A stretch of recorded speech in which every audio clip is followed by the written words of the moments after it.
سلامونه ملګرو تصویر د لښکاري د پاکستان د فوج مشرانو هم پریس کانفرنس کړی دی او د انډیا د فوج مشرانو هم پریس کانفرنس کړی دی.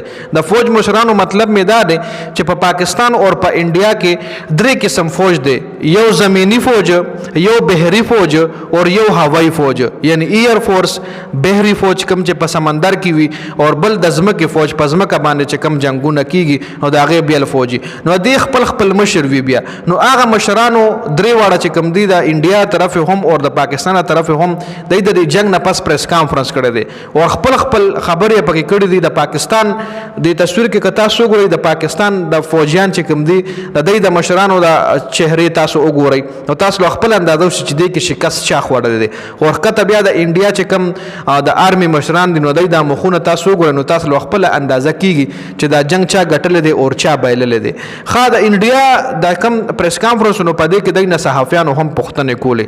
د انډیا د آرمي افیسرز نه صحافیانو پوښتنه وکړه چې د رافیل جهاز حواله سره د رافیل راپروته ده کنه، رافیل د حقیقت ته کنه د کې ریالټی شته ده کنه. نو هغه ولا بس نه دی ویلي چې یا راپروته ده یا نه دی راپروته، هغه ولا ویلي ګوره په جنگ کې ګټه او تاوان شته ده، خو زمونږ چې وای کم پایلټان دي ای صحیح سلامت کور ته واپس راغلي دي. د جهاز خبره نه ده کړې، لکه مطلب دا شو چې پایلټان مو صحیح راغلي دي خو جهاز سر خوړل دي. صفه الفاظو کې نه دی ویلي خو مطلب دا غوجي.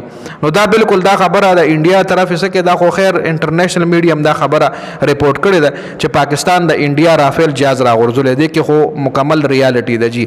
بل دا پریس کانفرنس د پاکستان د فوج کم مشرانو کړی دی نو ډېر خوشګوار موډ کې کړی دی او د انډیا چې کم ایر فورس مشران دي د ټینشن کې کړی دی، مطلب دای باندې دباو ټینسو یا په د حکومت ټینسو یا د پاکستان د ایر یا د پاکستان د ایر فورس د پاکستان د آرمی ټینشن په خدای داس ریلیکس نو په دغه پریس کانفرنس کې د صحافیانو چې کوم پوښتنې وی اغه له هم داس خق لو جواب نه دی ورکړي، اغه هم ناس ګول مټول جواب ورکړي دي. ور بل طرف نه د پاکستان د ایر فورس چې کوم مشران دي نو ډېر زبردست خوشګوار طریقې سره پریس کانفرنس کړی دی، صحافیانو ته د هر سوال خق لو جواب ورکړي.